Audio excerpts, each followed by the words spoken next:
आप सुन रहे हैं एक लव स्टोरी मृदविका के साथ सिर्फ पॉकेट एफएम पर। अनन्या को जब ये महसूस हुआ तो उसका चेहरा शर्म से लाल हो गया था। उसके बाद उसने अपना गला साफ किया और सीरियस होकर बोली, ठीक है, मुझे पता है कि मुझे क्या करना है। वो सिद्धार्थ के सामने इस तरह क्यों शर्मा जाती थी? सच में अनन्या खुद को गंदा सोचने के लिए ब्लेम नहीं कर सकती थी। सिद्धार्थ को उसे बेडशीट चेंज करने के लिए सीधे सीधे कहना चाहिए था। उसने ऐसे क्यों कहा कि जाओ नहा कर आओ? उसकी बातों को समझना कितना मुश्किल था। अनन्या सुबह जल्दी निकल गई थी और रात को घर लेट आई थी। सिद्धार्थ जैसा आदमी उसे बिना शर्म के बेडशीट चेंज करने के लिए कैसे कह सकता था? वो ये सब जानबूझकर करता था। हाँ, वो सच में ये सब जानबूझकर ही करता था। इसलिए अनन्या ने भी नहाने में टाइम लगाया और सिद्धार्थ के बेडरूम में जाने से पहले बहुत टाइम लगाकर इंतजार करवाया। जब से सिद्धार्थ उसके घर में रह रहा था, उसके बाद वो पहली बार अपने बेडरूम में गई थी। बेडरूम ज्यादा चेंज नहीं हुआ था, वो अभी पहले की तरह ही था। बस वहाँ उसके सामान के अलावा सिद्धार्थ के कुछ पर्सनल सामान भी थे। अनन्या ने जैसे ही वार्डरोब खोला और वो ये देखकर हैरान रह गई कि सिद्धार्थ के कपड़ों से भरा था, जबकि उसे यहाँ आए कुछ ही दिन हुए थे। उसके कपड़ों में ज्यादातर सूट्स और फॉर्मल शर्ट्स थी। उसने बेडशीट्स के कुछ सेट भी रख रखे थे। वो नए और धुले हुए लग रहे थे, लेकिन उसने इन बेडशीट्स को अपने घर पर कभी सूखते हुए नहीं देखा था। अनन्या ने ये भी नोटिस किया कि कोई उसका बेडरूम रोज साफ करता था और हर रात उसके टेबल पर उसके लिए खाना भी रखता था। सिद्धार्थ तो पक्का ही ये सब नहीं कर सकता था। क्या उसने किसी को सफाई करने और खाना बनाने के लिए हायर किया था? अनन्या ने सब कुछ अच्छे से देखा, लेकिन उसने सिद्धार्थ से कुछ नहीं पूछा। वो बस पुरानी बेडशीट को चेंज कर रही थी। फिर उसने सिद्धार्थ को अपनी हेल्प करने के लिए बुलाते हुए कहा, केवल देखो मत, मैट्रेस को थोड़ा सा ऊपर करो जिससे मुझे आसानी हो। सिद्धार्थ ने उसे घूरा, फिर अगली बार उसने मैट्रेस को थोड़ा सा ऊपर किया। जैसे ही मैट्रेस ऊपर हुआ, एक फोटो बेड से नीचे गिर गई। अनन्या ने ये नोटिस नहीं किया था, लेकिन सिद्धार्थ ने किया और वो फोटो जमीन पर से उठा ली। जब अनन्या ने बेडशीट बदली तो उसने देखा सिद्धार्थ कोई फोटो देख रहा था, इसलिए वो देखने गई कि किसकी फोटो थी। ये अच्छा होता कि वो उसे नहीं देखती, लेकिन जैसे ही उसने फोटो को देखा, वो तुरंत हैरान हो गई। क्या ये वही फोटो थी जो लास्ट मंथ उसके मास्टर हैंडसम ने गलती से उसके बर्थडे पर क्लिक की थी? उसे लगा था कि उसने वो फोटो खो दी, लेकिन वो मैट्रेस के नीचे दब गई थी। अनन्या ने सिद्धार्थ से वो फोटो छीनते हुए कहा, इसे मुझे दे दो। लेकिन सिद्धार्थ ने फोटो साइड में कर दी और तुरंत उसे देखते हुए पूछा, क्या ये तुम हो? अनन्या उस गंदी फोटो के लिए मानना तो नहीं चाहती थी, पर उसका चेहरा लाल हो गया था और वो बोली, अगर ये मैं नहीं हूं तो क्या ये तुम हो? जल्दी से इसे मुझे दे दो। अनन्या को परेशान देखकर सिद्धार्थ ने उसे कहा, मुझे ये तुम्हें क्यों दे देनी चाहिए? अनन्या का मुंह शॉक में खुला रह गया और वो उसकी तरफ निराशा से देखने लगी। उसे लग रहा था कि उसे इसे पहले ही फाड़ देना चाहिए था, ताकि कोई और इसे ना देख पाता। ये मेरी फोटो है तो तुम्हें इसे मुझे दे देना चाहिए, हाँ? अनन्या ने ये प्यार से कहा और हंसने लगी। ओह, सिद्धार्थ ने ये खींचते हुए कहा और उसकी आंखों से लग रहा था कि उसका फोटो वापस करने का कोई इरादा नहीं था। जितना जल्दी तुम मुझे ये दे दोगे तो जो तुम कहोगे वो मैं खुशी से करूंगी, अनन्या ने शांति से कहा। सिद्धार्थ ने उसकी तरफ देखकर कहा, तुम कुछ भी करोगी? सिद्धार्थ ने मन में सोचा, क्योंकि वो सब कुछ नहीं कर सकती थी। अनन्या को जल्दी ही एहसास हो गया कि सिद्धार्थ उसे अपने ही शब्दों में फंसाने की कोशिश कर रहा था। लेकिन अनन्या ने उससे कहा, ये केवल एक फोटो है, अगर तुम इसे रखना चाहते हो तो रख लो, मुझे कोई प्रॉब्लम नहीं है। सिद्धार्थ ने मन में सोचा कि इसे प्रॉब्लम नहीं है। उसे प्रॉब्लम कैसे नहीं हो सकती थी? कोई भी औरत अपनी गंदी सी फोटो किसी ऐसे पर्सन के हाथों में कैसे रहने दे सकती थी जिसकी नीयत खराब थी? अनन्या को इसके लिए हाँ नहीं कहना चाहिए था। ये अनन्या का घर था और वो उसकी ही फोटो उसे नहीं दे रहा था। अनन्या को वो फोटो लेनी चाहिए थी और फोटो आखिरकार उसी के घर में है तो वो उसे ढूंढने वाली थी। अनन्या सिद्धार्थ के बेडरूम में चुपचाप जाने से पहले उसके सोने का इंतजार कर रही थी। वो घर की असली ओनर थी, इसलिए उसके पास रूम की चाबियां तो थी ही। लेकिन सिद्धार्थ रूम बिना लॉक किए ही सो रहा था। बेडरूम में अंधेरा था और सिद्धार्थ बेड पर लेटा हुआ था। उसका एक हाथ उसकी आंखों पर था। उसको देखकर ऐसा लग रहा था कि वो पहले ही सो चुका था। फिर भी सेफ रहने के लिए अनन्या दरवाजे पर ही खड़ी थी। सिद्धार्थ उठ नहीं रहा था। ये कंफर्म करने के बाद ही वो धीरे से रूम के अंदर गई। रूम के अंदर केवल दो जगह थी जहां फोटो हो सकती थी, या तो उसकी स्टडी टेबल पर या फिर उसके पीछे के ड्रॉवर में। स्टडी टेबल पर ज्यादातर चीजें उसी की थी, इसलिए वो उनको देखने लगी। जब उसे वहां फोटो नहीं मिली तो उसके पास ड्रॉवर में चेक करने के अलावा कोई और ऑप्शन नहीं था। लेकिन ये उसी का रूम था और वो ये समझ ही नहीं पा रही थी कि उसे ये करते हुए बुरा क्यों लग रहा था, कि जैसे वो चोर हो और वहां चोरी करने आई हो। अनन्या ने सिद्धार्थ को पूरा ऊपर से नीचे तक देखा और फिर ड्रॉवर को धीरे से खोला। उसी पल अचानक रूम में लाइट जली। अनन्या शॉक हो गई और उसका दिल जोर से धड़कने लगा। उसने ऊपर देखा और उसकी नजरें एक गहरी नजरों से मिली जो उसे घूर रही थी। इस कहानी में आगे क्या होगा जानने के लिए सुनते रहिए पॉकेट एफएम। आप सुन रहे हैं एक लव स्टोरी मृदविका के साथ सिर्फ पॉकेट एफएम पर। सिद्धार्थ जाग चुका था और उसी ने लाइट ऑन की थी। वो आदमी आलस में दोबारा बेड पर लेट गया और लैंप की लाइट उसकी बॉडी पर पड़ रही थी और गोल्डन लाइट में उसका चेहरा चमक रहा था और ये एकदम परफेक्ट लग रहा था। उसकी आंखें एकदम सावधान थी। उसके उठने की कोई आवाज ही नहीं हुई। ऐसा लग रहा था कि जैसे वो सोया ही नहीं था। अनन्या थोड़ा सा कांप गई और स्माइल करते हुए वापस जाने लगी। सिद्धार्थ ने उसे वापस जाता देखकर पूछा, तुम आधी रात को मेरे रूम में क्या कर रही थी? अनन्या धीरे से पीछे हुई और सिद्धार्थ से दूरी बनाकर बोली, मैं यहाँ कुछ लेने आई थी। तुम क्या लेने आई थी? सिद्धार्थ ने पूछा। वो बेड से उठा और उसके पास आ गया। मैं अपने कपड़े लेने आई थी जिनको मुझे कल पहनना है। मैं उन्हें अपने साथ ले जाना भूल गई थी। अनन्या ने दरवाजे की तरफ देखते हुए कहा, जैसे वो भागने की तैयारी में हो। लेकिन जैसे ही वो मुड़ी, सिद्धार्थ ने उसकी कमर से पकड़कर उसे फिर से अंदर खींच लिया और उसे दीवार से चिपका दिया। अनन्या अब सिद्धार्थ और दीवार के बीच फंस चुकी थी। तभी सिद्धार्थ ने कहा, अगर तुम अपने कपड़े लेने आई थी तो तुम बेड साइड वाली ड्रॉवर में क्या देख रही थी? अनन्या चुप हो गई। अनन्या उसे हैरानी से देखने लगी। दो लोग इतने क्लोज थे कि वो एक दूसरे की सांसें महसूस कर सकते थे। अनन्या की बॉडी कांप रही थी। अचानक अनन्या के दिमाग में एक बहाना आया और वो बोली, सच बताऊं तो मेरे पास पैसे की कमी चल रही है। मैंने अपने हॉस्पिटल के बिल्स का पेमेंट करा और हॉस्पिटल के लिए कुछ दवाइयां खरीदी, इसलिए अब मेरे पास थोड़े से ही पैसे बचे हैं। मुझे याद आया कि वो पैसे मैंने ड्रॉवर में रखे थे, इसलिए मैं उन्हें यहाँ ढूंढने आई थी। लेकिन अब ये तुम्हारा रूम है और मैं अगर ऐसे कहती कि मैं यहाँ पैसे लेने आई हूँ तो शायद तुम्हें लगता कि मैं तुम्हारे पैसे चुराने आई हूँ, इसलिए मैंने घबराकर कह दिया कि मैं कपड़े लेने आई हूँ। सिद्धार्थ उसे शांति से देख रहा था, फिर भी उसकी नजर इतनी तेज थी कि जैसे वो उसके दिल में छेद कर देगी। सिद्धार्थ को देखकर अनन्या हैरान रह गई। उसका ब्लड जैसे जम गया था। लिटिल सिको, तुम सच नहीं बोल रही हो? सिद्धार्थ ने धीरे से उसके कानों में कहा। अनन्या के कानों में उसकी आवाज से हलचल होने लगी और उसने अनकंफर्टेबल होते हुए तेज आवाज में कहा, प्लीज तुम नॉर्मली बोला करो, तुमको इतना पास आने की जरूरत नहीं है। अनन्या ने अपने हाथों से सिद्धार्थ को धक्का देकर खुद से दूर करने की कोशिश की, लेकिन सिद्धार्थ ने अपनी बॉडी सीधी रखी और उसने एकदम से अनन्या की फोटो अपनी उंगली से खींच के निकाली, जैसे वो कोई जादू कर रहा था, और बोला, मुझे लगा तुम ये ढूंढने आई थी। अनन्या ने सर उठाकर अपनी उस फोटो को देखा। अनन्या की नजरें लड़खड़ाई, लेकिन उसने जाहिर नहीं होने दिया और कहा, मैंने पहले कहा था कि मुझे कोई फर्क नहीं पड़ता, इसलिए मुझे कोई प्रॉब्लम नहीं है, लेकिन तुम ज्यादा नहीं सोच रहे? तुम किसी औरत की फोटो से उसे कैसे शर्मिंदा कर सकते हो? ऐसा किसी आदमी को नहीं करना चाहिए। अच्छा, सच में? सिद्धार्थ ने अपनी आंखें नीचे की और उसे देखते हुए कहा, मुझे लगा तुम यहाँ फोटो के लिए आई थी, इसलिए सोचा तुमको दे दूं। लेकिन तुम तो, क्या वो सच में अनन्या को फोटो देने की प्लानिंग कर रहा था? अनन्या की आंखें चमक उठी और वो बोली, हाँ हाँ, मैं इसीलिए आई थी। उसने तुरंत हाथ बढ़ाकर फोटो लेनी चाहिए, लेकिन सिद्धार्थ ने अपना हाथ हटा लिया और उसे इग्नोर कर दिया। जैसे ही अनन्या ने ये देखा, वो समझ गई कि सिद्धार्थ ने फिर से चालाकी कर दी। तुमने ये जानबूझकर किया ना? अनन्या ने उसे अपनी बिल्ली जैसी बड़ी बड़ी आंखें दिखाते हुए कहा। ओह, सिद्धार्थ ने ये कहते हुए उसकी तरफ देखा और आगे कहा, अब तुम इसके लिए क्या करने वाली हो?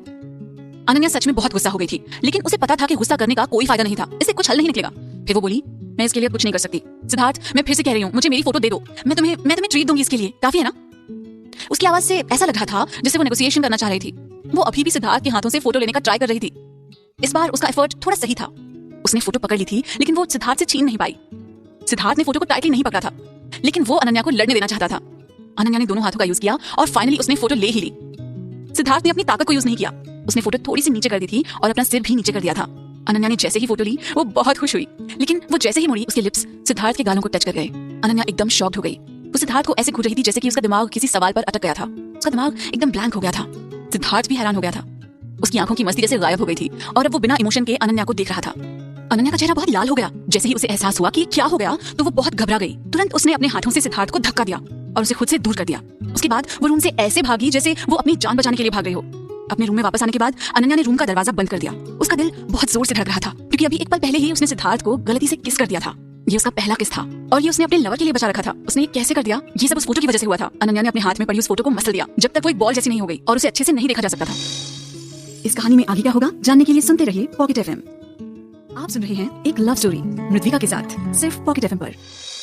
उसके बाद उसने वो फोटो डस्टबिन में डाल दी। उसे याद आया, जब उसने पहली बार सिद्धार्थ को देखा था, तब वो उसे एक बदमाश जैसा लगा था जो उसका फायदा उठाने के लिए आया था। अब उसे ये सब सोचकर लग रहा था कि वो सही था। वो किसी बदमाश की तरह तेज और चालाक था। अनन्या अपने बेड पर लेट गई ताकि वो सो सके, लेकिन ये किसिंग सीन बार बार उसके दिमाग में चल रहा था। उसने ब्लैंकेट खींचा और पूरे सर तक ढक लिया। ऐसा करने के थोड़ी देर बाद उसे नींद आ गई। अगले दिन जब उसने सिद्धार्थ को डाइनिंग रूम में देखा, तो अनन्या फिर से अपना फर्स्ट किस के बारे में सोचने लगी और उसका दिल जोर से धड़कने लगा। वो बहुत ज्यादा नर्वस हो गई और उसने अपना सर नीचे कर लिया और ऐसा लग रहा था जैसे वो सामने रखे खाने के कटोरे में अपना सर डुबो देगी। फिर भी वो अपनी तिरछी नजरों से उसे देख रही थी। अनन्या के ठीक उल्टा सिद्धार्थ उसके सामने बैठकर आराम से अपना ब्रेकफास्ट कर रहा था, जैसे कि कुछ हुआ ही ना हो। हमेशा की तरह वो बहुत शांत था। सिद्धार्थ को जब एहसास हुआ कि अनन्या उसे घूर रही है, तो उसने अनन्या को देखा और शांति से पूछा, क्या हुआ? कुछ हुआ है क्या? उसकी प्यारी आवाज में जैसे इलेक्ट्रिक करंट था और जिसे सुनकर अनन्या कांपने लगी। अनन्या ने अपनी आंखें नीचे करके सर हिलाया। रूम में बहुत शांति थी, कोई भी कुछ नहीं बोल रहा था। अगर कुछ सुना जा सकता था तो वो सिर्फ चम्मचों की आवाजें थी। इस समय फिर अनन्या ने जितना जल्दी हो सकता था उतना जल्दी ब्रेकफास्ट खत्म किया। उसके बाद उसने अपना हैंडबैग उठाया और चली गई। उसका दिन बहुत बिजी था, तो उसके पास सिद्धार्थ के साथ हुए मैटर के बारे में सोचने का टाइम नहीं था। लंच टाइम पर उसके अंकल और आंटी एक बार फिर उससे मिलने आए। वो लोग वीर के लिए आए थे। अनन्या, बात चाहे जो भी हो, वीर वो आदमी है जिससे तुम कभी प्यार किया करती थी। क्या तुम्हें नहीं लगता कि तुम बहुत पत्थर दिल हो गई हो? उसकी आंटी बस उसे ब्लेम करे जा रही थी। मैं पत्थर दिल कैसे हो गई? अनन्या ने कहा। वो कुछ भी समझ नहीं पा रही थी। उसकी आंटी फिर बोली, तुम जो कर रही हो क्या तुम्हें वो गलत नहीं लग रहा? हम बहुत बार पुलिस स्टेशन गए थे, लेकिन पुलिस वीर को छोड़ ही नहीं रही है। वो उसे अभी भी जेल में ही रखने को कह रहे हैं, जबकि उसने ऐसा तो कुछ किया ही नहीं। अनन्या, कोई इतना पत्थर दिल कैसे हो सकता है? अनन्या ये सुनकर हैरान हो गई कि वीर अभी तक पुलिस स्टेशन में ही था। अनन्या सोच रही थी कि अब तक तो वो जेल से छूट गया होगा। आखिरकार उसने बस हॉस्पिटल में तोड़फोड़ ही की थी। ऐसे केस में जो अपराधी होते थे उनसे कुछ फाइन लेकर उन्हें छोड़ दिया जाता था। इस वजह से कि वीर अनन्या को दोबारा परेशान नहीं करे, इसलिए उसने सिद्धार्थ से कहा था कि वीर को थोड़े ज्यादा टाइम के लिए जेल में रखा जाना चाहिए। मुझे नहीं पता कि क्या चल रहा है। जब उसने जीवन क्लिनिक को नुकसान पहुंचाया था, तब उसे पुलिस पकड़कर ले गई थी और उसके बाद मैंने उसे नहीं देखा था। आप लोगों को इस बारे में मुझसे बात नहीं करनी चाहिए, बल्कि पुलिस से करनी चाहिए, अनन्या ने जवाब देते हुए कहा। अनन्या की आंटी ने कहा, तुम हमारे साथ पुलिस स्टेशन चलो। अगर तुम पुलिस से कहोगी कि वीर तुम्हारा फियांसे है, तो उनके पास उसे जेल में रखने का कोई कारण नहीं रह जाएगा। अनन्या ने हंसते हुए जवाब दिया, लेकिन वो मेरा फियांसे नहीं है आंटी। मैं पहले से ही अपना चेकअप करा चुकी हूँ। मैंने कभी अपनी मेमोरी नहीं खोई थी, इसलिए मुझे आपसे पूछना है, आपने मुझसे झूठ क्यों बोला था? उसकी आंटी ये सुनकर हैरान रह गई। वो अनन्या की तरफ देख ही नहीं पा रही थी, लेकिन फिर वो अपना गिल्ट छुपाने के लिए तेज आवाज में बोली, मैंने तुमसे झूठ का बोला? ये सच है कि तुमने तुम्हारी मेमोरी खो दी थी। तुम बहुत ही पत्थर दिल हो और कठोर हो गई हो। उन्होंने अनन्या से अपनी मेमोरी के बारे में झूठ बोलने से पहले डॉक्टर से बात कर ली थी और ये कंफर्म कर लिया था कि ऐसा कोई रास्ता नहीं है कि कोई ये पता कर सके कि उसकी मेमोरी खोई है या नहीं। इसलिए उसकी मेमोरी के बारे में झूठ बोलना ऐसा था जैसे किसी को बोला जाता है कि भूत होते हैं। फिर ये सुनने वाले पर डिपेंड करता है कि वो उस पर बिलीव करता है या नहीं। अनन्या के अंकल चुपके से अपनी वाइफ को देख रहे थे। उसके बाद उन्होंने अनन्या को देखा जो अपना सिर नीचे किए उन लोगों को गुस्से और नाराजगी से देख रही थी। उसके बाद उन्होंने अनन्या को स्माइल करते हुए देखा। उनकी स्माइल में एक अपनापन था। फिर वो बोले, अनन्या तुम्हारी मेमोरी लॉस के बारे में हॉस्पिटल में डॉक्टर ने बताया था। हमें नहीं पता कि तुम ऐसे क्यों कर रही हो। अगर तुम्हें लगता है कि वीर तुम्हारा फियांसे नहीं है तो ठीक है, लेकिन भले ही अगर वो तुम्हारा फियांसे नहीं है, वो कोई तो है जिसे तुम जानती हो। क्या तुम ये सब मुझसे ना कहकर पुलिस को समझा सकती हो? क्या तुम उनसे कह सकती हो कि ये सब बस एक गलतफहमी थी?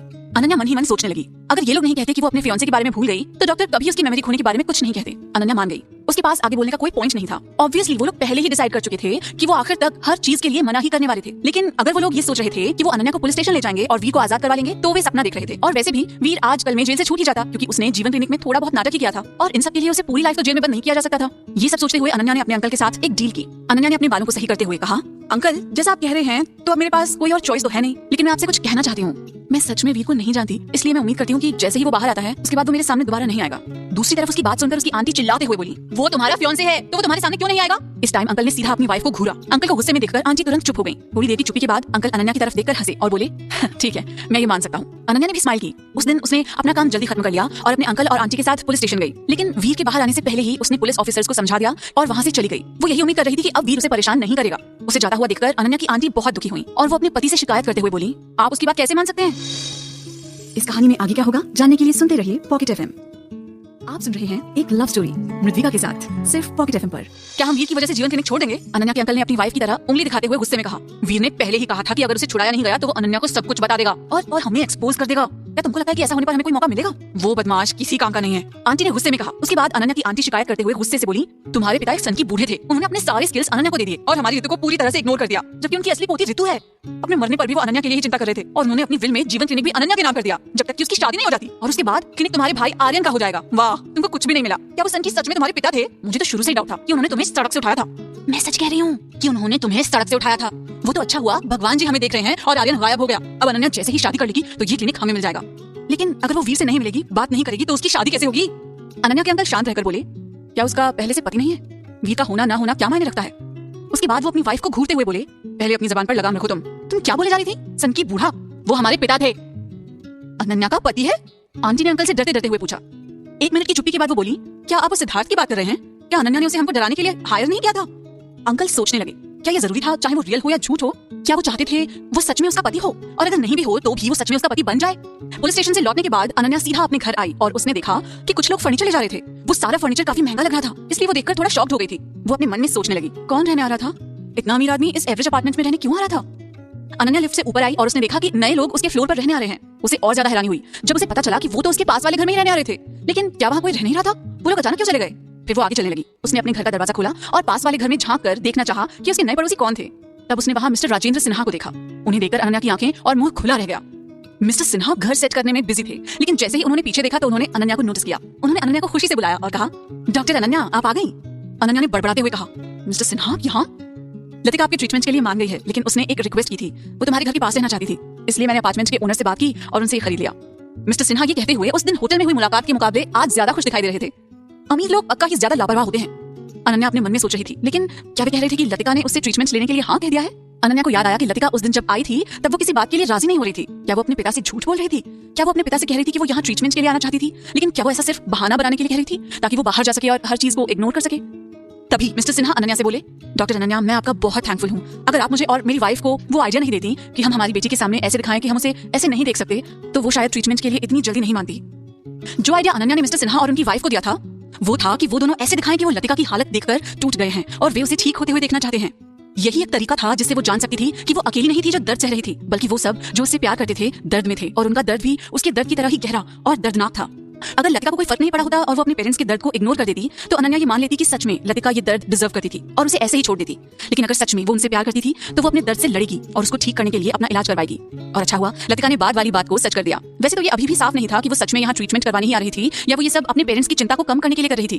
थैंक यू कहने के लिए मिस्टर सिन्हा ने अनन्या के सामने हाथ जोड़े और हाथ जोड़ते हुए ही कहने लगे, डॉक्टर अनन्या मैं अपनी बेटी को आपके पास छोड़ रहा हूँ, आप उसका अच्छे से ध्यान रखना। अनन्या ने उनकी तरफ शांति से देखा और कहा, मिस्टर सिन्हा आप चिंता मत करिए, अगर वो ट्रीटमेंट करवाने के लिए मान गई है तो मैं उसे ठीक करने के लिए अपनी पूरी मेहनत करूंगी। लेकिन अगर लतिका मना कर देती है तो फिर कुछ नहीं कर सकती थी। ये मेरा बिजनेस कार्ड है, अगर आपको मुझसे कोई भी जरूरत हो तो आप मुझे कभी भी फोन कर सकती हैं डॉक्टर अनन्या। बड़ी स्माइल करते हुए मिस्टर सिन्हा ने अपना गोल्डन बिजनेस कार्ड अनन्या को दे दिया। अनन्या ने बिजनेस कार्ड पकड़ा और उसने हैरान होकर देखा कि वो सच में गोल्ड का बना हुआ था। कितने कैरेट गोल्ड का था? वो हैरानी से कार्ड को मुंह के पास लाकर उसे बाइट करने की कोशिश करने लगी। मिस्टर सिन्हा ने जब ये देखा तो वो भी हैरान हो गए। जब अनन्या ने मिस्टर सिन्हा को हैरान होते हुए देखा तो उसे एहसास हुआ कि वो क्या कर रही थी। इस कहानी में आगे क्या होगा जानने के लिए सुनते रहिए पॉकेट एफएम। आप सुन रहे हैं एक लव स्टोरी मृद्विका के साथ सिर्फ पॉकेट एफएम पर। फिर वो मजाक करते हुए बोली, मैं तो ये देखने की कोशिश कर रही थी कि क्या ये सच में गोल्ड का है या नहीं। मिस्टर सिन्हा भी उसकी बात सुनकर हंसने लगे। अगर आपको ये पसंद आया डॉक्टर अनन्या तो मैं किसी को बोलकर आपके लिए भी ऐसे कार्ड का एक बॉक्स बनवा दूंगा। मिस्टर सिन्हा ने आराम से कहा। नहीं, इसकी कोई जरूरत नहीं है। अनन्या ने तुरंत अपना हाथ हिलाते हुए मना किया। मिस्टर सिन्हा ने कहा, अरे ये तो छोटी सी बात है, आप इसके लिए इतना मत परेशान होइए डॉक्टर अनन्या। जब वो दोनों बात कर रहे थे तो उसी टाइम लिफ्ट का दरवाजा खुला और सिद्धार्थ बाहर आया। उसकी चाल में सादगी थी और उसने अनन्या और मिस्टर सिन्हा को देखा। जैसे ही अनन्या ने सिद्धार्थ को देखा उसे उनका कल रात वाला किस्सा याद आ गया और उसे थोड़ी शर्म फील होने लगी। वो शर्म के मारे अपनी गर्दन को खुजलाने लगी। सिद्धार्थ की नजरें मिस्टर सिन्हा से मिली। उसने उन्हें सर हिलाकर ग्रीट किया और फिर सीधा ही अनन्या के घर में अंदर चला गया। मिस्टर सिन्हा ने सिद्धार्थ को घूरा और उन्हें फीलिंग आई कि वो उसे जानते थे, लेकिन क्या ये वही डॉक्टर अनन्या का असिस्टेंट था? वे मन में सोचने लगे, ये दोनों साथ क्यों रह रहे थे? क्या वो डॉक्टर अनन्या का बॉयफ्रेंड था? इस आदमी की हर बात में क्लास थी। वो पक्का ही कोई एवरेज आदमी नहीं था, लेकिन वो डॉक्टर अनन्या के लिए अच्छा मैच था। थोड़ी देर मिस्टर सिन्हा से बात करने के बाद अनन्या अपने घर में अंदर आ गई। जैसे ही उसने दरवाजा खोला उसने देखा सिद्धार्थ सोफे पर बैठा था। वो जिस तरह से अनन्या को देख रहा था खुश नहीं लग रहा था। लाइट्स उसकी बॉडी पर पड़ रही थी और उससे एक बड़ी सी परछाई बन रही थी। माहौल थोड़ा सा डरावना लग रहा था। फिर अचानक सिद्धार्थ अनन्या से बोला, तुम पुलिस स्टेशन क्यों गई थी? अनन्या ने हैरान होकर उसकी तरफ देखा और हैरानी दिखाते हुए पूछा, पुलिस स्टेशन? तुम्हें कैसे पता चला कि मैं पुलिस स्टेशन गई थी? क्या वीर तुम्हारी वजह से इतने दिनों तक जेल में था? वो पहले सोच रही थी कि वीर कुछ फाइन देकर अब तक तो फ्री हो जाना चाहिए था। अब जब वो अब तक जेल से नहीं छूटा था तो पक्का ही किसी ने कुछ किया था और वो कोई और नहीं सिद्धार्थ ही हो सकता था। सिद्धार्थ ने अनन्या को घूरा। थोड़ी देर की चुप्पी के बाद वो बोला, क्या तुम सच में वीर को देखना चाहती थी? मैं क्यों उसे देखना चाहूंगी? मैं पुलिस स्टेशन अपने अंकल और आंटी के साथ गई थी क्योंकि मैं वीर को फिर कभी नहीं देखना चाहती थी। अनन्या बोलते हुए सिद्धार्थ के सामने बैठ गई और आगे बोली, वीर आज नहीं तो कल जेल से छूट ही जाता। इतने छोटे से ड्रामा की वजह से वो पूरी लाइफ तो जेल में नहीं रहता। इसलिए मेरे अंकल मेरे पास आए थे तो मैंने उनके साथ एक डील कर ली। मैं उनके साथ पुलिस स्टेशन जाने के लिए तभी राजी हुई जब उन्होंने मुझे प्रॉमिस किया कि वीर अब मेरे सामने कभी नहीं आएगा। सिद्धार्थ उसके चेहरे की सीरियसनेस को और उसकी फ्रस्ट्रेशन को देख रहा था। उसका गुस्सा बर्फ की तरह पिघल रहा था। उसी पल वो अनन्या के पास आया और उसने उसके सर को थपथपाते हुए कहा, मैं समझ गया। सिद्धार्थ के हाथ ने अनन्या को बहुत अच्छा फील कराया और उसका दिल भी अच्छा फील कर रहा था। सिद्धार्थ को ज्यादा देखकर अनन्या अच्छा फील नहीं कर रही थी। वो उससे पूछना चाहती थी, जब वो वीर को देखने गई थी तो सिद्धार्थ अपसेट क्यों हो गया था? लेकिन अगले ही पल अनन्या का फोन बजने लगा। अनन्या ने अपने हैंडबैग में से फोन निकाला और फोन की तरफ देखा। उसके एक्सप्रेशन बदल गए जैसे ही उसने फोन उठाया और कहा, अंकल। सिद्धार्थ किचन में पानी का ग्लास भरने गया था। जैसे ही वो वापस आया उसने अनन्या को कुछ परेशान देखा। वो अनन्या को ऐसे देखकर रुक गया और उसके बोलने का इंतजार करने लगा। अंकल का कॉल आया था और वो कह रहे थे कि वो हम दोनों को खाने पर बुलाना चाहते हैं क्योंकि हम दोनों मैरिड हैं। मैं मना नहीं कर पाई। अनन्या मना करना भी नहीं चाहती थी। आखिरकार वो टाइगर को बिना उसकी गुफा में जाए कैसे पकड़ सकती थी? उसके मास्टर हैंडसम पता नहीं कैसे चुपचाप गायब हो गए थे और एक ही जगह थी जिसमें जाकर वो पता लगाना चाहती थी और वो उसके बड़े अंकल का घर था। सिद्धार्थ ने पानी का एक घूंट पिया और फिर वो बोला, मेरे साथ खाना खाना बहुत महंगा है। अनन्या उसे देखकर हैरान रह गई। वो एक ही टाइम में नर्वस और एक्साइटेड कैसे हो सकती थी? उसके अंकल ने उसे पक्का ही गलत इरादों से बुलाया था, लेकिन सिद्धार्थ ये सब कैसे होने दे सकता था? वो एक शिकारी की तरह था जिसका जाल हमेशा ही तैयार रहता था। भले ही उसके अंकल एक चालाक लोमड़ी की तरह थे, लेकिन सिद्धार्थ बहुत सावधान और दूर की सोचने वाला था। पहले से कुछ भी सोचना बहुत मुश्किल था। खाना खाने 2 दिन बाद जाना था और ये टाइम अनन्या ने ही डिसाइड किया था क्योंकि उसे लतिका का कॉल आ गया था। लतिका उससे ट्रीटमेंट करवाने के लिए तैयार थी, लेकिन वो उसी के घर आकर इलाज करवाना चाहती थी। पहले जहां वो अपने घर से निकलना भी नहीं चाहती थी और वो अब यहाँ आकर इलाज करवाना चाहती थी और उसका नया घर अनन्या के घर के पास ही था, तो इससे अनन्या को ज्यादा प्रॉब्लम नहीं थी। अनन्या मिस्टर सिन्हा और उनकी वाइफ के लिए बहुत खुश थी। लतिका ऐसे तो बहुत तेज लड़की थी, लेकिन वो एक काइंड और प्यारी बेटी थी। जब लतिका उसके पास इलाज करवाने आई तो लतिका ने अपना मास्क हटाया और उसने अपनी आंखें उस हीरो की तरह बंद कर ली जो मौत से लड़ने जा रहा हो। अनन्या उसको ऐसे देखकर खुश हुई और बोली, जितना मैंने सोचा था कि उससे कहीं बेहतर है, तुम चिंता मत करो, तुम पक्का ही पहले की तरह ठीक हो जाओगी। सच में? लतिका ने इमोशनली होकर अपनी आंखें खोली। फिर लतिका ने अनन्या को देखा। वो अपने दवाई वाले किट में से पतली सी सुई निकाल रही थी। ये देखकर लतिका ने घबराते हुए कहा, तुम ये मेरे फेस पर इंसर्ट करने की प्लानिंग कर रही हो? अनन्या ने कहा, ये एक्यूपंक्चर ट्रीटमेंट में काम आती है और बहुत से डॉक्टर एक ही सुई को हर तरीके से यूज कर लेते हैं और ये खराब हो जाती है। लेकिन लतिका ने उसकी बात काटते हुए कहा, मुझे तुम पर भरोसा है। इस कहानी में आगे क्या होगा जानने के लिए सुनते रहिए पॉकेट एफएम। आप सुन रहे हैं एक लव स्टोरी मृद्विका के साथ सिर्फ पॉकेट एफएम पर। अनन्या ने स्माइल करते हुए कहा, ठीक है फिर स्टार्ट करते हैं। बस अपनी आंखें बंद कर लो और डरो मत। मैं तुम्हारे लिप्स को फिर से पहले की तरह कर दूंगी, वो भी बिना कोई होल किए और कोई निशान छोड़े। अनन्या की आवाज में शांति थी और बहुत कॉन्फिडेंटली ये सब कह रही थी। इससे अचानक लतिका को शांति मिली। लतिका ने धीरे से अपनी आंखें बंद की, लेकिन उसे फिर भी थोड़ा डर लग रहा था, तो उसने अपनी मुट्ठी बंद कर ली। अनन्या ने उसके चेहरे पर धीरे से हाथ रखते हुए कहा, रिलैक्स, कुछ नहीं होगा, और उसके चेहरे पर मसाज की। उसके बाद उसने वो सुई धीरे धीरे एक्यूपंक्चर पॉइंट पर इंसर्ट की और पूछा, कैसा लग रहा है? ऐसा लग रहा है कि हल्का हल्का दर्द हो रहा है। अनन्या ने जवाब दिया, अच्छा है, दर्द हो रहा है। अगर उसे कोई दर्द महसूस नहीं होता तो उसकी कंडीशन कुछ सीरियस हो सकती थी। इसका फैक्ट ये था कि लतिका को फर्स्ट सेशन में थोड़ा सा दर्द हुआ तो इसका मतलब था कि उसकी कंडीशन लाइट थी, बल्कि वो तो जितना टाइम अनन्या ने सोचा था उससे जल्दी ठीक हो सकती थी। अनन्या ने अंकल की फैमिली के साथ डिनर का टाइम डिसाइड किया, लेकिन उनके अंकल ने डिनर की लोकेशन डिसाइड की। इसलिए उन्होंने शहर का फेमस रेस्टोरेंट बुक किया जो बहुत बड़ा और महंगा भी था। रितिका ने अपने डैड से शिकायत करते हुए कहा, डैड, आपने डिनर के लिए इतना अच्छा रेस्टोरेंट क्यों बुक किया? ये डिनर हमें बहुत महंगा पड़ सकता है। अनन्या के अंकल कुछ कहते उससे पहले ही उसकी आंटी ने रितिका के सर पर मारते हुए कहा, बेवकूफ, हम इस डिनर के लिए पेमेंट नहीं करेंगे। अभी के अभी तुम्हें जो भी ऑर्डर करना है कर लो। रितिका को जब ये एहसास हुआ कि क्या हो रहा था तो वो माँ के पास जाकर बोली, चलो इस मेन्यू की सबसे महंगी डिश ऑर्डर करते हैं। इसके लिए अनन्या को ही परेशान होना पड़ेगा। जब वो लास्ट में बिल पे करने लगेगी और उसे आखिरकार हेल्प लेनी पड़ेगी, तब वो उसे हेल्प के बदले क्लिनिक देने के लिए मजबूर करेंगे। उन दोनों के पीछे खड़े अनन्या के अंकल उन दोनों की बातें सुन रहे थे और वो उनको घूरते हुए बोले, क्या तुम लोग का दिमाग खराब हो गया? आंटी ने तुरंत हंसते हुए अपने पति की तरफ देखते हुए कहा, हाँ। पागल औरत। अनन्या के अंकल ने आंटी को गुस्से से डांटते हुए कहा। रितिका को उसके डैड की ये बात अच्छी नहीं लगी और वो बोली, डैड, माँ और मैंने अभी तक कुछ नहीं कहा। कुछ नहीं कहा अभी तक? तुम लोगों के पास अभी बोलने के लिए कुछ है? मैंने कितनी बार कहा है कि तुम लोग अपना मुंह बंद रखा करो। तुम लोग इस तरह से डर रहे हो जैसे कोई जान न ले कि तुम लोग क्या सोच रहे थे। रितिका ये सब सुनकर गुस्सा हो गई, लेकिन उसने दोबारा आर्ग्यू नहीं किया क्योंकि उसकी माँ ने उसे आंखों से चुप रहने का इशारा कर दिया था। वो खड़ी हुई और चली गई।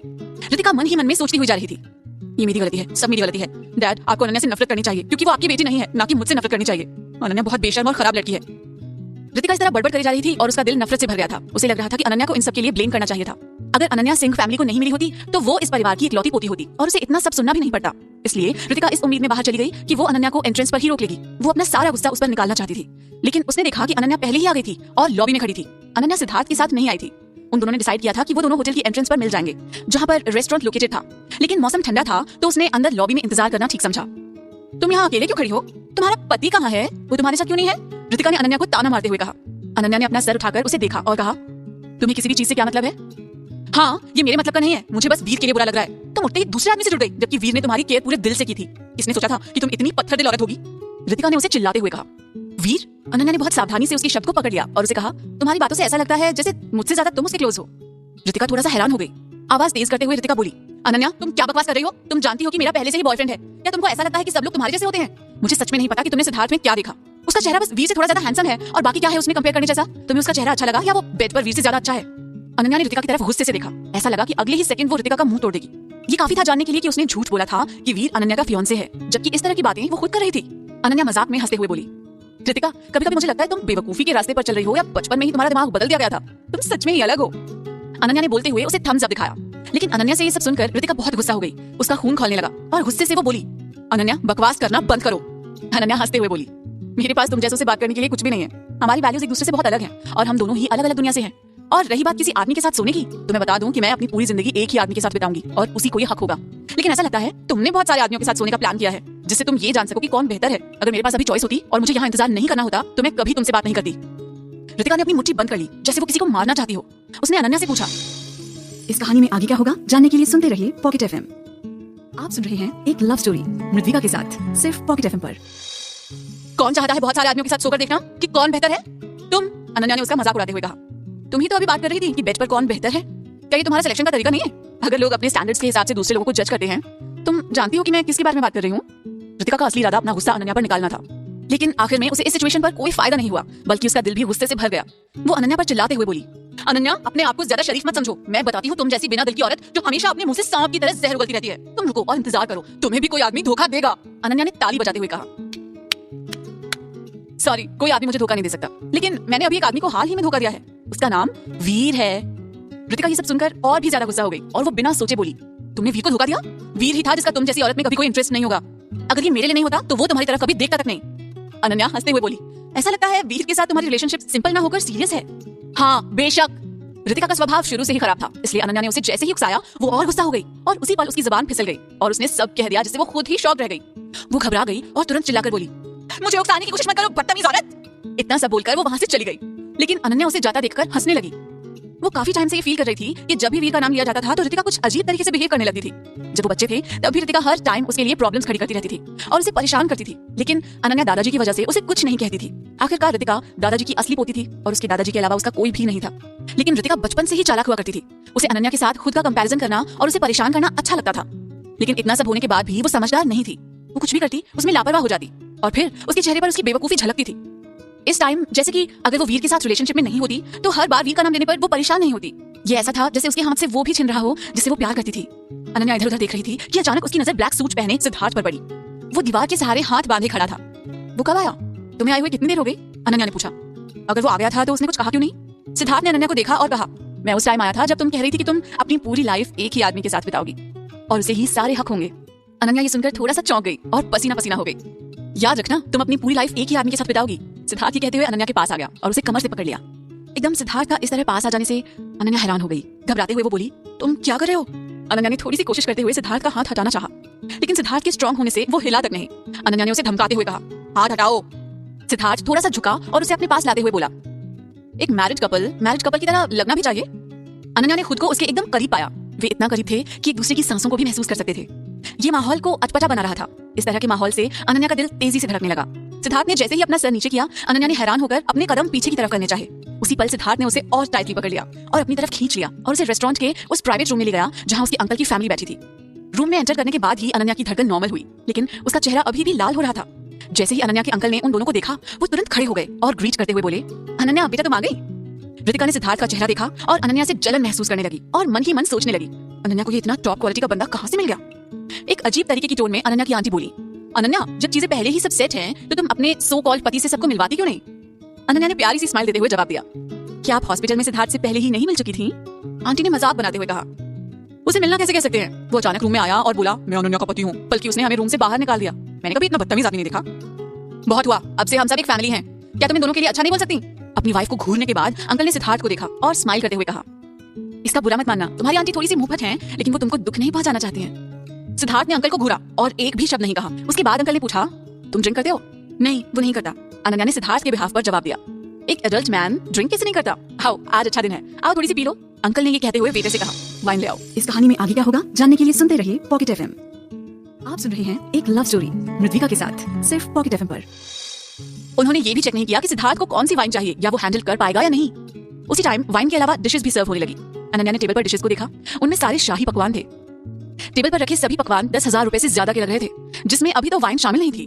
अंकल ने जो वाइन चुनी थी वो काफी हाई क्लास थी और जिसकी कीमत 20-30 हजार से कम नहीं थी।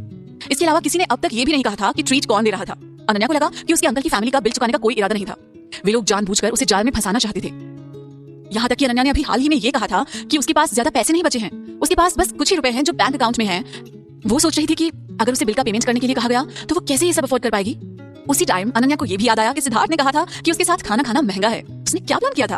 अनन्या ने हैरानी से सिद्धार्थ की तरफ देखा, लेकिन सिद्धार्थ के एक्सप्रेशंस बिल्कुल नहीं बदले थे, पहले जैसे ही थे। और उसके बाद उसके अंकल ने सिद्धार्थ से पूछा कि वो कहाँ काम करता है। सिद्धार्थ ने जवाब दिया, उसके पास कोई जॉब नहीं है। जैसे ही अनन्या की आंटी ने ये सुना, वो मजाक उड़ाते हुए बोली, तो तुम एक बेरोजगार हो? रितिका जिसका सर नीचे था वो भी ये सुनकर खुशी से ऊपर देखने लगी और बोली, अनन्या क्या तुम इसे सपोर्ट कर रही हो? इसलिए ये आदमी एक बिना जॉब का टॉय बॉय है जो अपने खर्चों के लिए किसी औरत पर डिपेंड है। उसकी हिम्मत कैसे हुई मुझे नीचा दिखाने की? सिद्धार्थ ने रितिका को घूरा तो उसकी नजरें थोड़ा सा लड़खड़ा गई और उसका दिल तेजी से घबराने लगा। रितिका ने मन में सोचा, इस आदमी की प्रेजेंस बहुत पावरफुल है। क्या वो सच में एक टॉय बॉय था? बड़ों की तरह ही अनन्या के अंकल ने लेक्चर देना शुरू किया। एक आदमी के पास अपना खुद का करियर होना चाहिए और उसे ही अपनी फैमिली को सपोर्ट करना चाहिए। वैसे सिद्धार्थ, तुम कहाँ के रहने वाले हो और तुम्हारे पेरेंट्स क्या करते हैं? क्या वे तुम्हारे और अनन्या के बारे में जानते हैं? अनन्या ने अपने लिप्स दबाते हुए सिद्धार्थ की तरफ देखा। अनन्या भी ये सब जानना चाहती थी, इसलिए वो भी ये जानने के लिए उसके रिस्पॉन्स का इंतजार कर रही थी।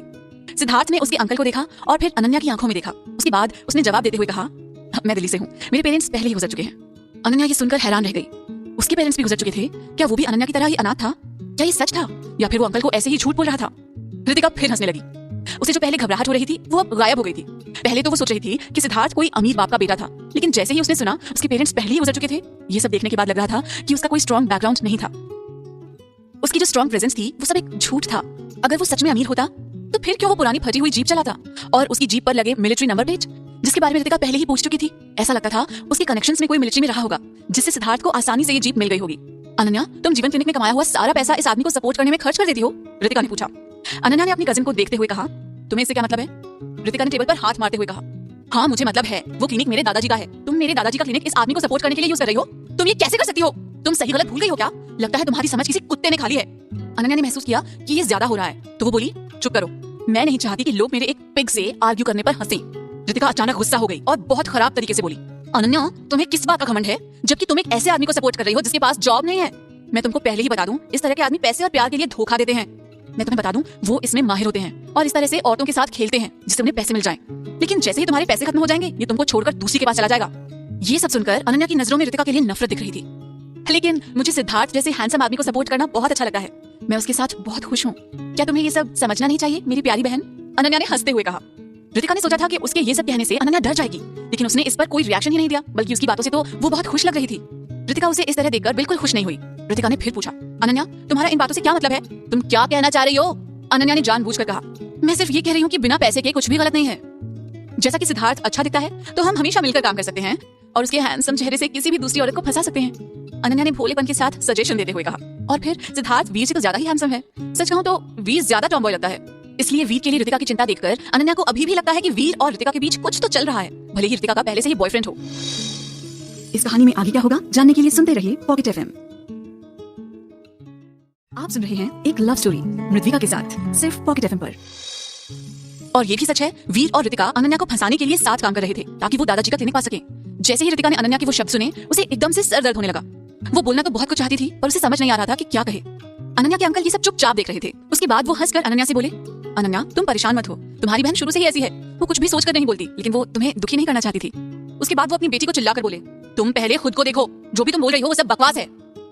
ऋतिका ने रोते हुए बोला, डैड। अनन्या के अंकल ने ऋतिका को सीरियस वार्निंग देते हुए देखा।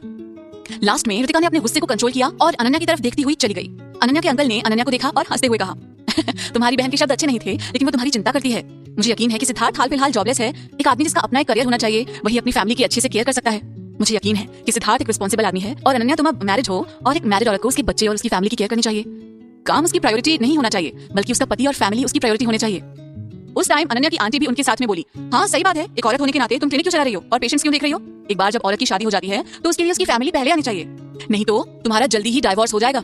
अनन्या ने कुछ भी नहीं कहा, वो बस अंकल और आंटी की बातें सुन रही थी। फाइनली उसके अंकल ने लेक्चर देना बंद किया और हाथ हिलाकर इशारा करते हुए बोले, चलो अब बातें तो होती रहेंगी, कुछ खाना खा लेते हैं। अनन्या मैंने आज सब तुम्हारी पसंद का मंगाया है। अनन्या थोड़ा सा मुस्कुराई, लेकिन वो सच में खुश नहीं थी। फिर वो बोली, अंकल मुझे हॉस्पिटल से आया भी 1 महीना भी नहीं हुआ, मैं ये सब इतना हैवी नहीं खा सकती। उसके अंकल रुके और अपने सर पर मारते हुए बोले, ओहो देखो मैं ये सब कैसे भूल गया, वेटर को बुलाकर कुछ और ऑर्डर कर दो। उसके बाद वो खाना खाने लगे और दाल को अनन्या के सामने रखते हुए बोले, तुम ये खा सकती हो, ये तुम्हारे लिए सही रहेगी, जब तक खाना आएगा तब तक तुम थोड़ी दाल ही पी लो। अनन्या ने हाथ नहीं बढ़ाया। टेबल पर जो डिशेस थी वो बहुत महंगी थी और वो उन सबके लिए पेमेंट नहीं करना चाहती थी, इसलिए उसने अपने चम्मच को नहीं उठाया क्योंकि वो अंकल को कोई चांस नहीं देना चाहती थी। लेकिन तभी अचानक सिद्धार्थ ने उसकी कटोरी में दाल भर दी। अनन्या की आंखें ये देखकर खुली रह गईं। सिद्धार्थ वैसे तो किसी राक्षस की तरह बहुत चालाक और समझदार होता था जब वो अनन्या के अगेंस्ट होता था, अब वो अंकल की चालाकी क्यों नहीं समझ पा रहा था? सिद्धार्थ अनन्या की कटोरी भरने के बाद खुद की कटोरी भी भरने लगा। ये देखकर अनन्या ने उसे रोकना चाहा और धीरे से कहा, इसे मत खाओ। सिद्धार्थ ने उसकी तरह हैरानी से देखा। अनन्या ने उसे अपनी आंखों से हिंट भी दिया, लेकिन लग रहा था कि सिद्धार्थ उसके हिंट को समझ ही नहीं पा रहा था। उसने अनन्या का हाथ दूर कर दिया और अपनी कटोरी को भरने लगा। इस तरह की सिचुएशन में अनन्या उसे बोलकर नहीं समझा सकती थी, इसलिए वो जबरदस्ती हंसी, जबकि उसे अंदर से हंसी नहीं आ रही थी और दांतों को पीसते हुए बोली, खुद को देखो, तुम स्ट्रांग हो, तुम्हें दौड़ की कोई जरूरत नहीं है। सिद्धार्थ ने अनन्या को देखते हुए कहा, क्या तुम्हें लग रहा है कि मैं इसे तुमसे चुरा रहा हूँ? ये बोलते हुए उसने अपनी कटोरी भी अनन्या की तरफ कर दी और कहा, ये भी तुम्हारे लिए है। जैसे ही उसने अपने हाथ पीछे किए, अनन्या को गालों पर प्यार से एक चूटी काटी। अनन्या एकदम हैरान हो गई और वो कुछ भी नहीं बोल पाई। वो उसके खाना लेने से क्यों डरेगी? इस तरह के प्यार का खेल वो खेल रहा था, वो तो बस बिल का पेमेंट करने से डर रही थी। अनन्या के अंकल सिद्धार्थ की गहरी आंखों में देख रहे थे। लोग अक्सर कहते हैं जिन लोगों का IQ कम होता है वो अक्सर अच्छे दिखने वाले होते हैं और अच्छे दिखने वाले लोगों का IQ ज्यादा अच्छा नहीं होता। ऐसा लगता था कि ये सच है, इसलिए अंकल की स्माइल सिद्धार्थ को देखकर और भी ज्यादा फ्रेंडली हो गई और वो बोले, आओ तुम बैठो, मत खाना खाओ और थोड़ी वाइन ले लो। उन्होंने 2 ग्लास में वाइन डाली और 1 ग्लास सिद्धार्थ को पकड़ा दिया। सिद्धार्थ ने ग्लास ले लिया और कुछ खाते हुए आराम से पीछे होकर बैठ गया। उसके चेहरे पर कोई एक्सप्रेशन नहीं दिख रहा था। फिर सिद्धार्थ ने अनन्या की कुर्सी के पीछे एक हाथ रखा जैसे हाई क्लास के लोग करते हैं और कहा, मैं केवल रेड वाइन पीता हूँ जब मैं हैवी खाना खाता हूँ। ये सुनकर बड़ी आंटी और ऋतिका ने एक दूसरे को देखा और इशारा किया। उनकी आंखों में दिख रहा था भी मजाक उड़ा रही थी। अगर अनन्या के अंकल ने उन्हें वार्निंग नहीं दी होती तो पक्का वो दोनों बहुत जोर से हंसती और बोलती, वो रेड वाइन पीने के बारे में इतनी अच्छी एक्टिंग कैसे कर रहा है? अनन्या ने अपना हाथ अपने माथे पर रख लिया और सोचने लगी, शायद सिद्धार्थ ने जरूर समझ लिया था कि टेबल पर इतनी सारी डिशेस एक तरह का टाइमर बम थी, इसलिए वो ये सब जानबूझकर कर रहा था। लेकिन अनन्या को समझ ही नहीं आ रहा था कि वो आखिर कर क्या रहा था। सिद्धार्थ के कंपैरिजन में अनन्या को भी अपना IQ कम होता हुआ लगा। आखिरकार सिद्धार्थ अच्छा दिखने के साथ साथ समझदार भी था। उसी टाइम वहाँ एक वेट्रेस आई और उसने ड्रिंक्स और फूड का मेन्यू सिद्धार्थ को पकड़ा दिया। अनन्या ने पलटकर सिद्धार्थ की तरफ देखा। उसकी नजरों में हैरानी, वार्निंग और चिंता सब झलक रहा था। इस कहानी में आगे क्या होगा जानने के लिए सुनते रहिए पॉकेट एफएम। आप सुन रहे हैं एक लव स्टोरी मृद्विका के साथ सिर्फ पॉकेट एफएम पर। लेकिन सिद्धार्थ को देखकर लगा कि उसने नोटिस नहीं किया और वो पूछने लगा, अनन्या तुम खाना चाहोगी? इस रेस्टोरेंट में साउथ इंडियन फूड बहुत अच्छा मिलता है, क्या तुम खाना चाहोगी? उसकी आवाज बहुत प्यारी और अट्रैक्टिव थी। अनन्या ये सब देखकर हैरान थी। उसे सच में समझ नहीं आ रहा था कि वो क्या बोले। आखिरकार उसके अंकल एक चालाक बूढ़ी लोमड़ी जैसे थे। अगर सिद्धार्थ ने एक भी मूव गलत चला तो वे अनन्या को बिल का पेमेंट करने के लिए फोर्स कर सकते थे। ये सब सोचकर अनन्या को बहुत टेंशन होने लगी थी, लेकिन सिद्धार्थ उसकी टेंशन को देखकर भी कुछ नहीं कर सका और उसने अनन्या के लिए south Indian masala dosa order कर दिया। तभी ऋतिका भी बोली, मेरे लिए भी एक यही ले आना। यहाँ का डोसा स्पेशली उन्हीं साउथ के मसालों के साथ बनाया जाता था, इसलिए वो थोड़ा महंगा भी था। और जब बिल का पेमेंट अनन्या ही करने वाली थी तो फिर ऋतिका को ऑर्डर करने में क्या प्रॉब्लम थी? फिर भले ही उसे भूख हो या उसे बस वेस्ट करना हो। वेट्रेस ने स्माइल की और उनका ऑर्डर रिकॉर्ड कर लिया और फिर वो सिद्धार्थ से पूछने लगी, आप कौन सी रेड वाइन चाहते हैं? सिद्धार्थ ने मेन्यू को बंद करते हुए कहा, grand reserve red wine. Waitress ये सुनकर हैरान हो गई। वो पहले तो कुछ कहना चाहती थी, लेकिन सिद्धार्थ ने उसे जाने का इशारा कर दिया था। सिद्धार्थ की पर्सनालिटी बहुत स्ट्रांग थी, इसलिए वेट्रेस ने तुरंत सर झुकाया और चली गई। वेट्रेस वहां से आने के बाद सीधा रेस्टोरेंट के मैनेजर के पास गई। वो गहरी सांसें लेते हुए बोली, मैनेजर एक क्लाइंट ने अभी grand reserve red wine order की है, क्या हमें उसे सर्व करना चाहिए? मैनेजर की आंखें ऐसे चमक उठी जैसे उसने सोना जीत लिया हो। वो बोला, हाँ बिल्कुल, जल्दी जाओ और उन क्लाइंट्स का अच्छे से ध्यान रखना कि वे यहाँ से हैप्पी होकर जाएं। वे हमारे वीआईपी क्लाइंट्स हैं। हाँ। वेट्रेस ने खुशी से जवाब दिया। वो बहुत खुश थी, जैसे बहुत टाइम बाद किसी ने ऑर्डर दिया था। उसके बाद जल्दी से वो वाइन लेकर उनके पास पहुंची। बोतल को खोलने से पहले उसने सिद्धार्थ से पूछा, डियर सर, ये ग्रैंड रिजर्व रेड वाइन है, क्या मैं इसे अभी खोल दूं? सिद्धार्थ ने सिर हिलाकर हाँ कह दिया। बड़े अंकल टेबल पर रखी रेड वाइन की बोतल को ही देख रहे थे। वे ड्रिंक्स मेन्यू के बारे में सोचने लगे और इस ब्रांड को याद करने लगे। आखिरकार ये शहर के सबसे महंगे रेस्टोरेंट्स में से एक था और यहाँ पर जो वाइन्स की रेंज थी वो बहुत हजारों से शुरू होकर लाखों रुपए तक थी।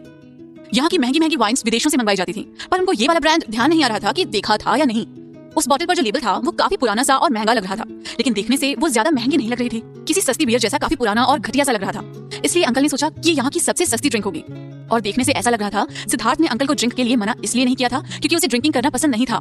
उसने ये इसलिए नहीं पी क्योंकि ये काफी महंगी थी और वो जानता था कि अगर उसने ज्यादा पी ली तो वो बिल का पेमेंट नहीं कर पाएगा। अनन्या, तुम्हारी टीचर अभी यहाँ नहीं है, तो इसलिए तुम्हारी शादी की जिम्मेदारी मेरी है। और जब तुमने सिद्धार्थ को चुन ही लिया है, और मैं कह सकता हूँ कि वो डिसेंट इंसान है, और इससे ज्यादा मैं कुछ नहीं कह सकता हूँ। जल्दी करो और टाइम निकालकर मैरिज सर्टिफिकेट साइन कर लो। अनन्या के अंकल ने वाइन पीते हुए खुश होकर कहा। अनन्या हैरान हो गई। किसी कारण से अनन्या के अंकल उसकी शादी के लिए बहुत उतावले हो रहे थे। क्या उसके अंकल सच में उसे आशीर्वाद देना चाहते थे और उसे वीर से परेशान होते हुए नहीं देखना चाहते थे? पर अगर ऐसा होता तो वो वीर को मेरा फियांसे बनने की एक्टिंग करने के लिए क्यों कहते?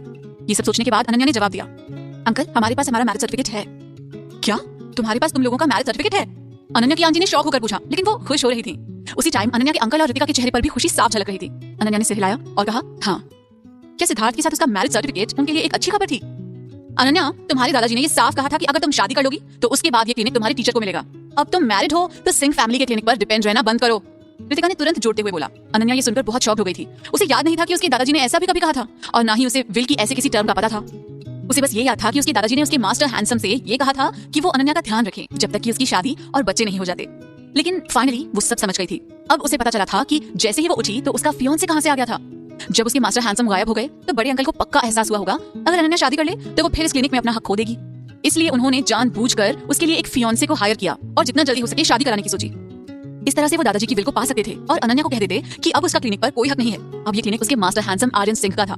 और अब जब मास्टर हैंडसम भी गायब हो गए हैं और बड़े अंकल उनके भाई हैं, तो नेचुरली भाई होने के नाते उनकी सारी प्रॉपर्टी पर बड़े अंकल का ही हक था, यहाँ तक कि क्लिनिक पर भी। क्या बढ़िया प्लान था। बड़े अंकल की आंखों में चालाकी साफ झलक रही थी जब वे अनन्या को देख रहे थे। अपने हाथों को थोड़ी देर मसलने के बाद वो अनन्या की तरफ हंसते हुए बोले, बधाई हो, शादी करना अच्छी बात है। तो बताओ कब है तुम्हारी शादी? हमने अभी तक डिसाइड नहीं किया, हम आप लोगों को बता देंगे जब टाइम आएगा। इस कहानी में आगे क्या होगा जानने के लिए सुनते रहिए पॉकेट FM।